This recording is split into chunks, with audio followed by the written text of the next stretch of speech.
each of us wisdom. Help us to hear your voice of the steps you want us to make. Father, would you nudge us into action so we don't just leave it to other people, but recognize that this is a collective thing, that we all need to play our part.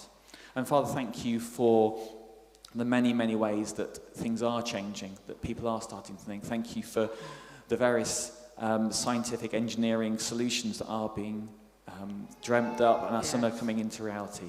But Father, I just pray again that we don't leave it to others. Don't think that technology and science can fix all the problems. Lord, we all have a responsibility, and would you help us not to be overwhelmed by that, but to be spurred on to feel that we can do our part.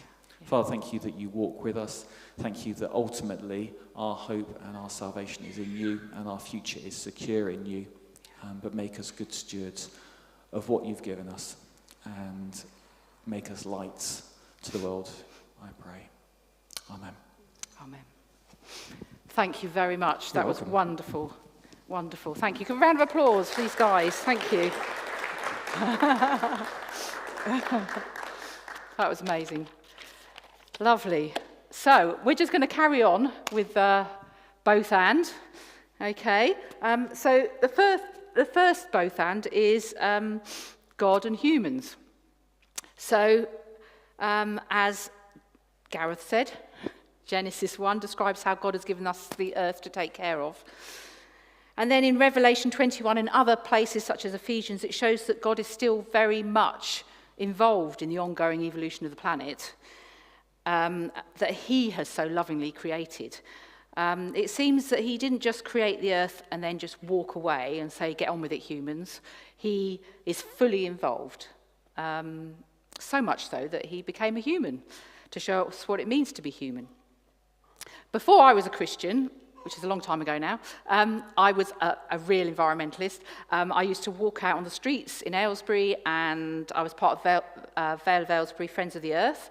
And I was often trying to get people to sign petitions for this and the other. Obviously, at the moment, you can just do it all online, but this is before the internet. That shows you how old I was.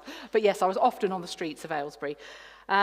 When I came to Christ, which was about 30 years ago, that all dropped away. And I stopped being part of Aylesbury Vale Friends of the Earth, and all I cared about was my love relationship with Jesus. It was all about me and Jesus. And then over the years, I feel like God has brought me back to the place of that, of course, my relationship with God is fundamental to who that's one temptation. And the other temptation is that we can fix everything as human beings. And obviously that's completely delusional, as we can see from the state of the planet at the moment, that we can fix it all as human beings. So that was my first both and. The next one is governments, corporates, and individuals.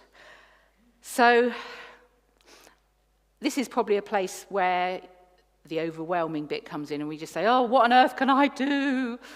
The governments and the corporates, they've got to sort themselves out. We've got to have laws, da-da-da. And all of that is true. It can be so overwhelming. But we remember the story of the little girl on the beach, which I'm sure you all know this story, where a whole load of starfish have been washed up onto the beach, and they're suffocating, and they're all going to die. And there's this little girl that's throwing one starfish at a time into the sea and saving one starfish at a time. And somebody said to her, why are you doing that? It's hopeless. There's so many of them that you'll never make a difference. And she said, it'll make a difference for that one. It'll make a difference for that one. And I love that story. And while I was saying that in the office this week, Sam said, oh, that's interesting. I was on the beach the other day with my little girl, who's, I think she's about 8 or 9, and she was going around the beach picking up every single bit of plastic.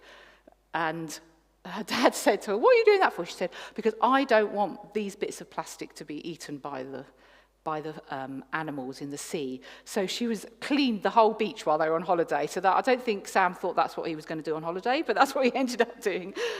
So it just reminded me of how Jesus says, unless we come as little children, which is like being in the moment, isn't it? Being in the moment. Unless we become like little children, we can't inherit the kingdom of heaven, because we need to be in that moment. We need to say, yes, I can say that one thing, that one thing. As Helen says, it's 1,000 little decisions.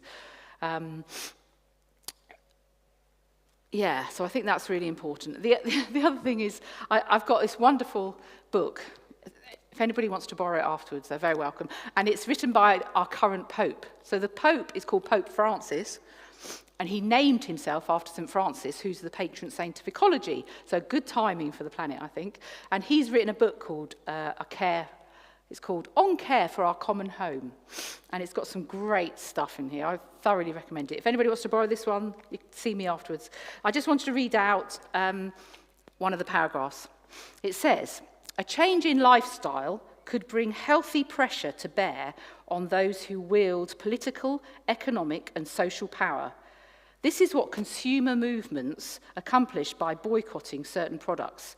They prove successful in changing the way businesses operate, forcing them to consider their environmental footprint and their patterns of production. When social pressure affects their earnings, businesses clearly have to find ways to produce differently. This shows us the great need for a sense of social responsibility on the part of consumers. Purchasing is always a moral and not simply economic act. Today, in a word, the issue of environmental degradation challenges us to examine our lifestyle."